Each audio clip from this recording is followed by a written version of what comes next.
Quel impact de la loi Pacte sur votre épargne retraite?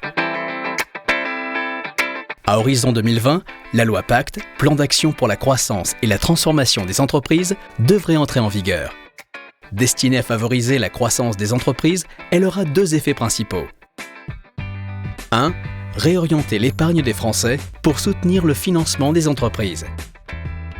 2. Uniformiser les règles des PERCO, PERP, Madelin, PER en un seul plan d'épargne retraite, PER.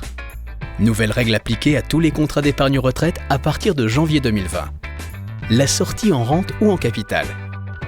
Il est prévu de vous laisser le choix de percevoir votre épargne au plus tôt à la date de liquidation de sa pension dans un régime obligatoire de retraite ou à celle de l'âge légal de départ en retraite sous forme de capital en une fois ou de manière fractionnée, de rente viagère. Le rachat anticipé.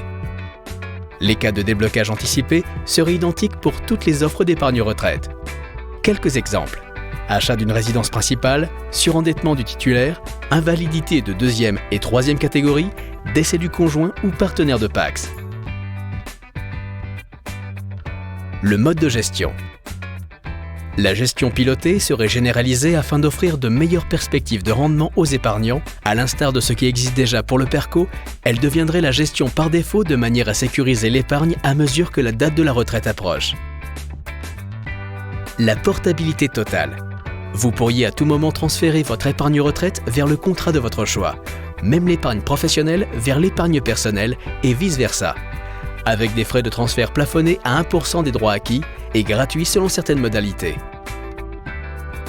En conclusion, les aménagements présents dans le projet de la loi Pacte visent l'épargne retraite. Le 11 avril 2019, la loi Pacte a été votée par l'Assemblée nationale. Elle doit encore être promulguée avec publication des ordonnances et décrets d'application.